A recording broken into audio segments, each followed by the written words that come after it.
viewers, you are welcome to Issues in the News on 9 News Nigeria. My name is Nsidibe Udoette, your presenter. It's going to be another interesting time here in the studio with the 2023 general elections in view. I have the pleasure with me in the studio, 3 hefty gentlemen to do justice to this topic, 2023 general elections in view. I have to my immediate left, Mr. Alhaji Dominic, member, Kashim Shettima Independent Grassroots Campaign Council. I also have with me, to my second left, Comrade Godwin Omini, barrister, the Director General, PDP Young Stakeholders Forum and Secretary. And lastly, thirdly to my left, I have Mr. Ibukun Ayo, the spokesperson for the Labour Party. Gentlemen, you're welcome to the studio. Thank you very much. Thank you for having me. Very quickly, the elections are almost here, and my first question goes to Mr. Alhaji Dominic. The elections are almost here. Do you think INEC is really prepared for election proper and post-elections? Well, thank you very much for inviting me. I think INEC is well and even over-prepared for this election. Remember, the preparation started almost 2 years ago, right? With the amendment of the Electoral Act, the passage of the Electoral Act 2022 and, stuff like that, So I think INEC is well prepared. And what I'm excited about is the fact that the processes of this election are, there are some level of confidence on the credibility of the processes of these elections, so with the arrangements so far. So INEC, I think Nigerians should have confidence in them that they are well prepared for this election. Thank you very much. Comrade Godwin, can I hear from you on this? Well, I want to really appreciate what INEC is already doing. The good aspect, the beavers, the introduction of beavers is a very important aspect of this election that has given most of us the confidence that this election is going to be a free and fair election, and we are sure that INEC as a body, for the first time, are really prepared to see that the election is credible, and it's a plus to them. Mr. Ayo, what's your take on this also? Well, I want to agree with both of them on the credibility of the election. I want to believe that the election will be credible, and I also believe that the election will not be easy. It will not be easy for anybody to manipulate. 1, because of beavers, and 2, because of participation. This is an election that has mobilized the masses, the youth, whose future is at stake here. And they are all out, the students who have stayed at home for 8 months in an academic session. I think that people are mobilized. Okay, I can see that 3 of you are agreeing on this. I hope you agree all through the program. No, I don't think so. All right. The next question goes to you, Comrade Godwin Omini. There has been speculations of intentional difficulties of collections of PVC in very recent times. What effects is this likely to have, considering the fact that the elections are almost here? Well, for me, I would say that some of these things also come as speculations, because on the other hand, there are no factual evidence to that effect. But there are videos of PVCs being dumped in drainages on social media. But if there are evidences of that effect, I would say that it's going to have a huge effect on this election, because at this junction, Nigerians, we are in a crossroad and we are tired. So we want a situation where every individual will come out and exercise their franchise, their right to vote. And by the time we have PVCs being dumped or being bought, it means that there's already a process of manipulation, and that's going to affect this election in a huge way. And I would advise the masses, the public, the people, that if they are tired of the situation of this country, the problems that we are currently facing, it's time for everyone to take their stand, have their stand, and believe in their candidates, in the person they believe that will do well in governing this nation, to go out, take out their PVCs and vote, and not sell it out or give it out to anybody that is going around buying looking for PVCs to use and manipulate the election. Of course, we know there's going to be a very difficult one. Even the beavers also does what we call face recognition. So when anybody is going around collecting PVCs from people, I mean, I sorry for them, because I hope they also bring the people that day to come and keep their face for the beavers to recognize their faces. I mean, for me, it's a wasted effort. INEC is for the first time. Except those beavers are not going to work. If those beavers are going to work, anybody buying PVC is a waste of energy. All right, Mr. Alancha Dominic, for the 18th time, why do you think Nigerians should give APC candidates their vote at a time like this? Thank you so very much for this. This is what I consider a very wonderful question. I think Nigerians should give Asiwaju Bola Ahmed Tinubu their mandate because, one, personally, I've taken my time to go through his manifesto. His manifesto speaks to the issues, that is confronting us as a nation today. And if you look at Asiwaju Bola Ahmed Tinubu, he's a man with a vision and objective to foster a society where there will be shared prosperity for all. He's a man with a history of advancing governance. We saw him, doing that in Lagos State when he was the governor of Lagos State. And, there are so many issues confronting us which his manifestos have addressed, ranging from the security, the insecurity in the nation, economy, youth empowerment, agriculture, power, and so on and so forth, digital economy and all of that. So he has been able to proffer a solution because let the media also help us because the media is not asking the right questions to some of these presidential aspirants and their supporters.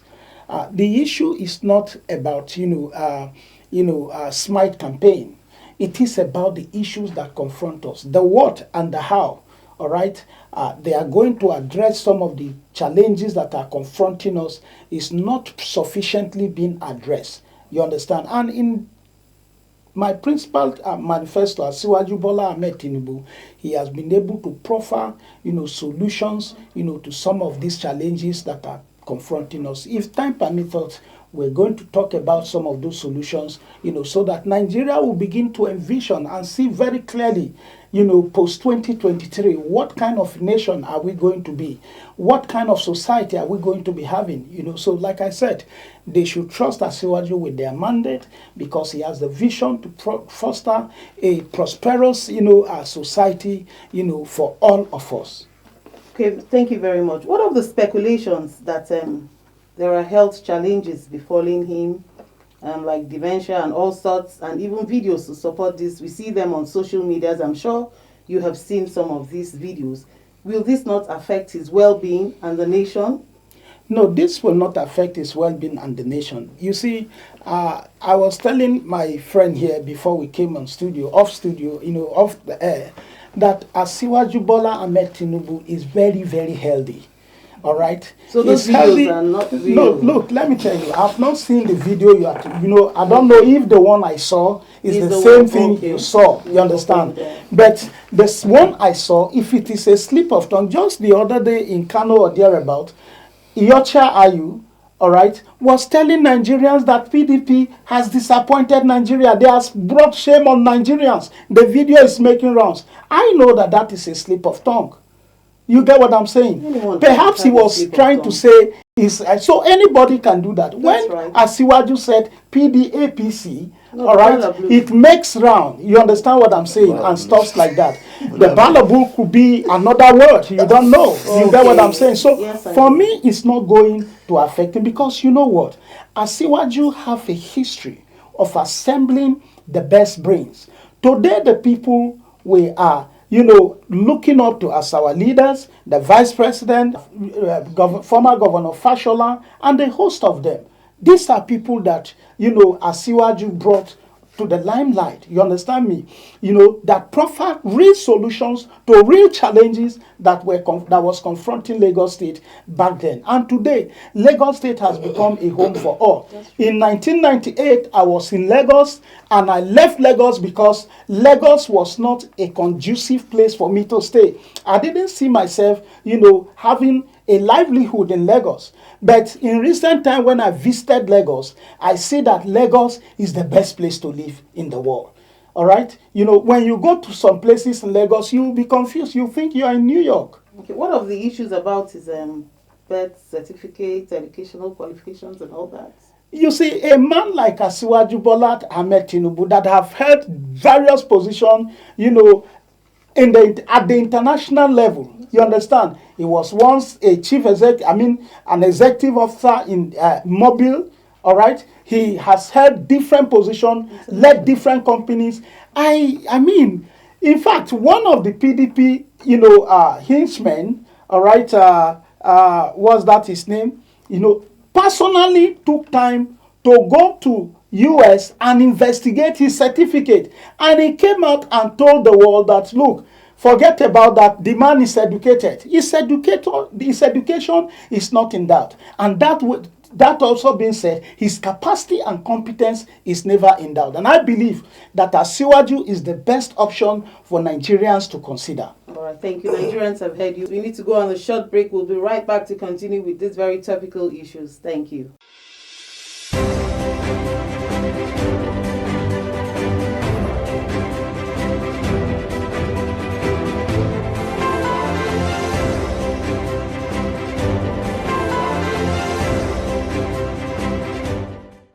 Viewers, you're welcome back. It's been a wonderful time here in the studio. This is Issues in the News on 9 News Nigeria. With me in the studio, I have had with me 3 gentlemen talking about the elections in focus. And to my immediate left here, I have Mr. Alhaji Dominic, member Tinubu Shettima Independent Grassroots Campaign Council. And second to my left, I have Comrade Godwin Omini, barrister, Director General, PDP Stakeholders Young Forum, and Secretary, Volunteers Management Council, PCC. And thirdly, I have here in the studio Mr. Ibukun Ayo, spokesperson for Labour Party, National Secretary, as well as Abuja Chapter, Secretary Youth Elite Ambassadors for Peter Obi. Gentlemen, thank you for having you in the studio. Thank you for receiving us.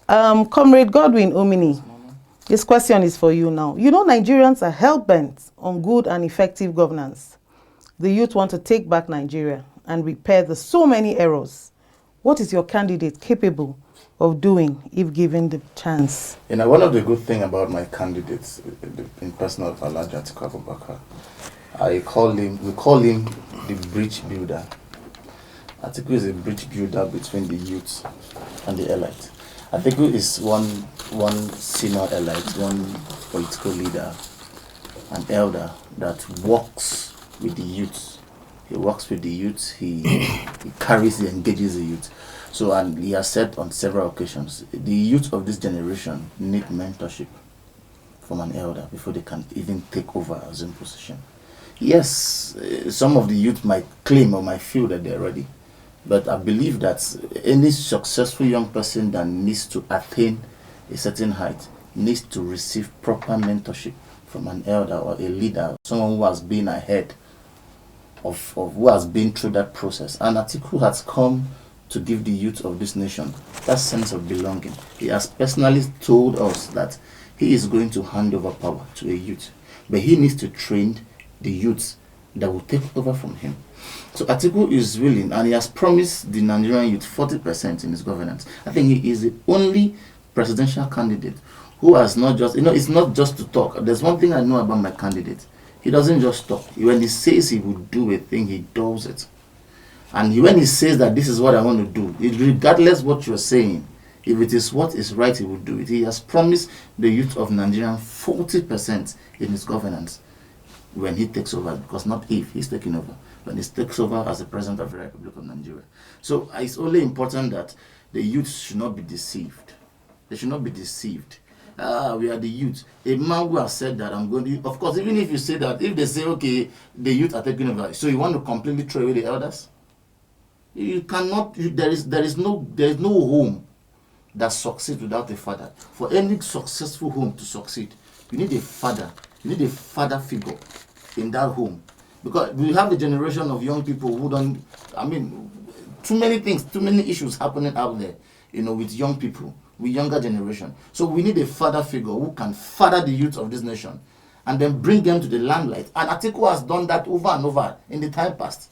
He has brought up so many personalities, younger people who has taken over power, who has held different leadership positions in this country, up to governors and the rest of them.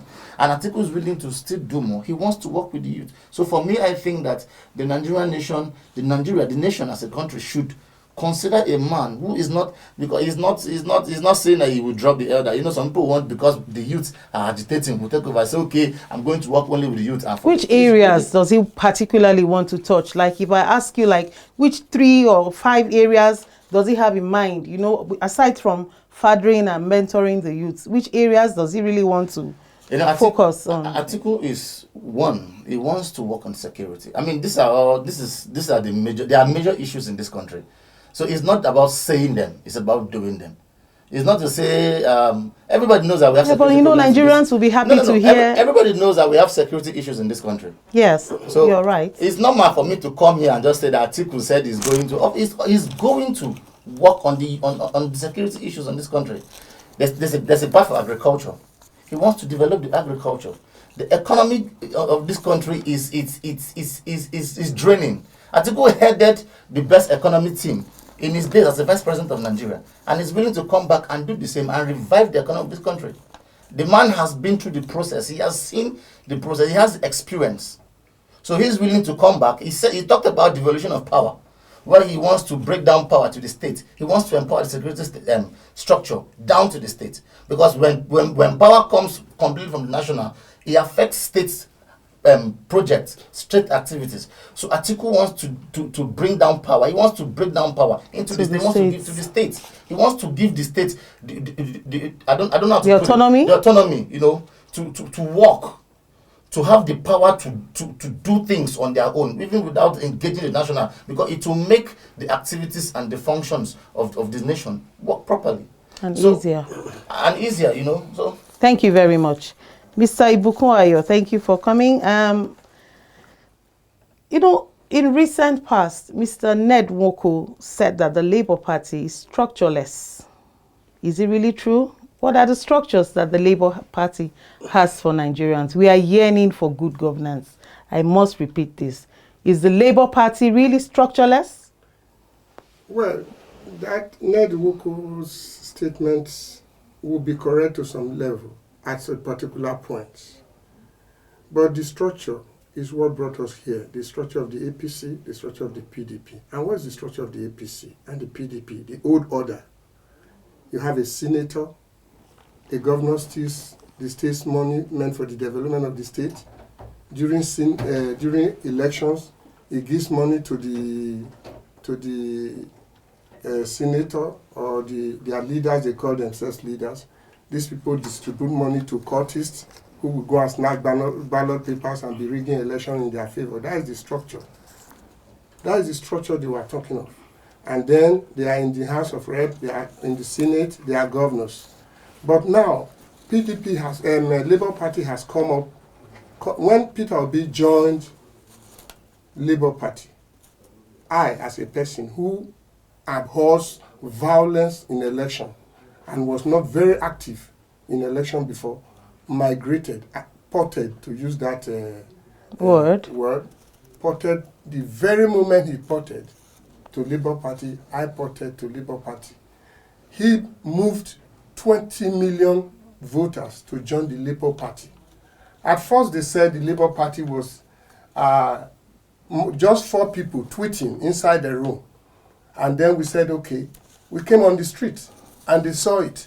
Now they keep saying Labour Party he cannot win. Even if he wins, they will not give it to him. And I asked anybody who says so, who will not give it to him?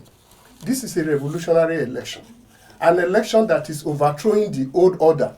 The old order of embezzlement. The old order that feels that the youth should queue permanently and you are 80-something years, you are 70-something years, you are still on the stage, you want to mentor. Even in ill health, you want to mentor. You are corrupt, you want to mentor. What policy with somebody who is absolutely corrupt, who has accumulated the resources of the state, the Commonwealth, what mentorship is he going to give to a younger person? We saw videos, we saw tapes of special purpose vehicles meant to embezzle money. Are those the mentorship we are talking about? We have structure. The people are the structure. You and I are the structure. Labour Party has structure. Peter Obi has structure.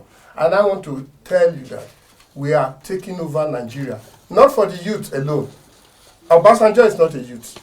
I am over 50. I cannot be said to be a youth. But I'm fighting for my children.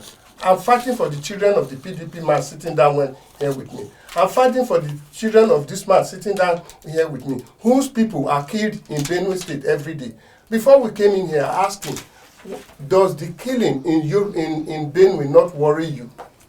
Because voting for APC will be entrenching that killing. Voting for another Fulani man. Let me tell you, Atiku has not come out to say, to condemn. He tweeted about the killing of Deborah Samuel in Sokoto State. Immediately, some people revolted against him from the north. He withdrew that tweet. So, are you telling us that, okay, he has challenged the governor of the APC spokesman here on what is on challenging the Fulani people who are killing the citizens of Benue State?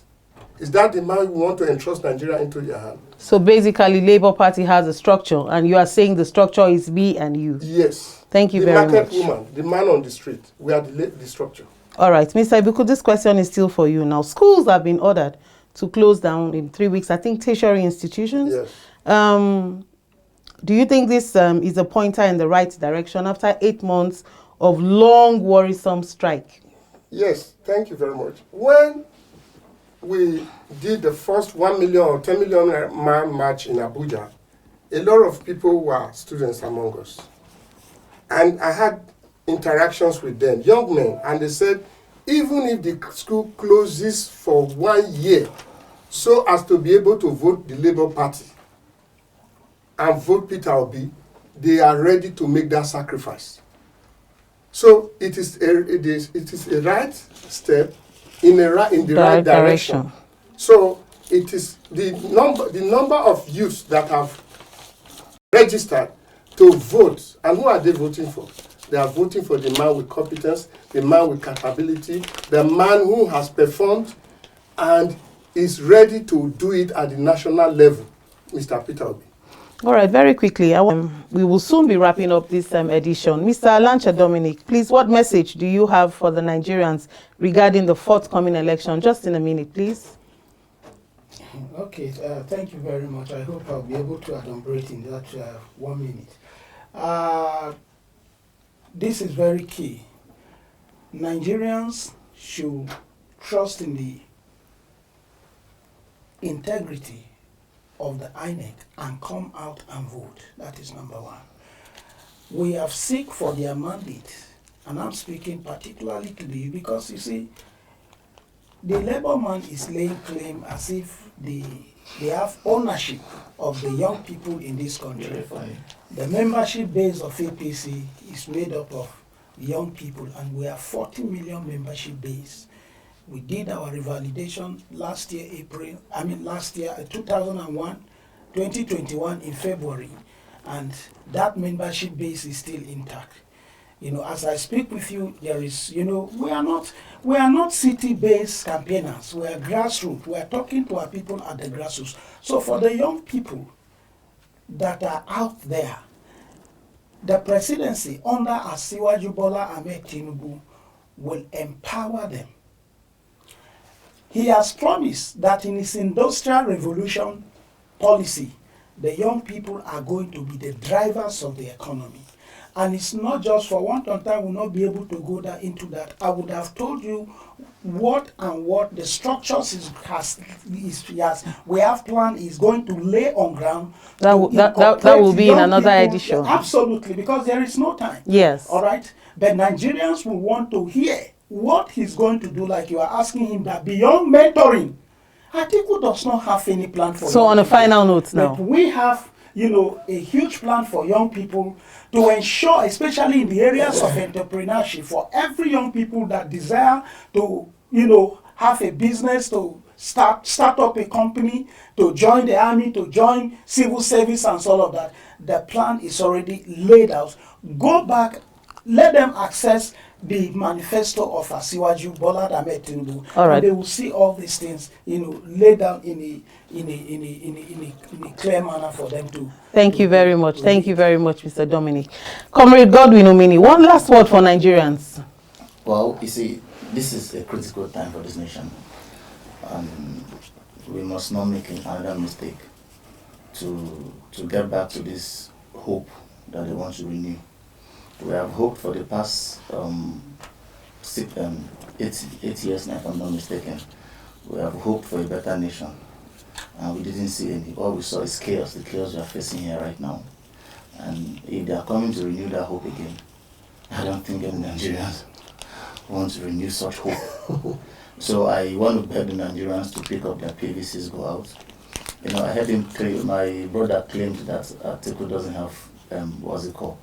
He doesn't have any plans for Nigerian youth. For the Nigerian youth. No, I'm sorry to say, I'm a Nigerian. Only coming to send an NPC. I am. NPC is already sold. If you are not aware, the current government, your government has sold NPC. It has only been privatized. Oh, privatized. Okay, so the privatization is not selling. So, Comrade Dominic. Over 70%. Mr. Lache, please allow Comrade Dominic to round up. I think we will need to do this in another edition. Please, Comrade Dominic. I want to beg Nigerians to go out and vote a man with the capacity, a man with competence, a man that has an inclusive plan for everybody, for the youth, for the women, for the elders, for the traders, for the artisans. As I speak to you, last week, I welcomed over 20 million artisans. People handwork barbers into the PDP Stakeholders Forum. Just 20 million. 20 million artisans across there. That's a lot. I have videos. That's a lot. Few weeks ago, the Kekena Pep Association. Let's not go there. A lot of youth are ready to vote Alhaji Atiku Abubakar, and that is the man that has the competence, the capacity, and the technical know-how. This country is already in a mess. I'll repeat, it's a mess. So we need someone that understands the terrains and knows how to tackle these things. We have some people who say this, and please avoid voting people. Okay, let's just get that. Mr. Ayo Ibukun, final note to Nigerians. Well, we know since 1999 who have been ruling, the people that have been in power. From 1999 to 2023 now, PDP and APC have been in power. If a personality like Obasanjo, former President Olusegun Obasanjo, can come out and say, who was in power since 1999 to 2007. Please do not interrupt me because I didn't interrupt you. No, you are confusing come out yourself to now. say, Please let him speak. Peter Obi is the man that can deliver this country at the critical moment we are now. I think he says it all. Peter Obi that just left PDP 6 months ago. Yes. Mr. Omini, please let him give us the final. Do not interrupt me. Mr. Omini. Mr. Dominic, please. Mr. I'm Dominic, a reverend. please. I'm not even just Mr. Ayo, we're listening, please. So, Nigerians are listening. The Nigerians should vote for someone who loves them. When there was flood, Peter Obi went there to the people before others even thought of going there. The last Christmas period, Honorable President, His Excellency Peter Obi went to stay with people in the IDP camp from his state who are being killed every day. Nigerians know what is right. Everywhere you go to now, Nigerians are aware. They say only one is good among them. He is not corrupt. He has a track record of incorruptibility. You understand? He has a track record of honesty. He left money after developing the state. He took his state from number 26 to position to number 1 and gained international recognition. Wow. So I encourage Nigerians to vote for the man with the capacity to rule this country, and not people who will embezzle our money and privatize our resources into their private pocket. Thank you very much. Okay, and on a final note here, Nigerians, I encourage you to go get your PVC and make sure you are there. Your prayer points will not count if you do not go out to vote. Vote your conscience for a better Nigeria. Well, gentlemen, I want to thank you so very much for bringing out time out of your very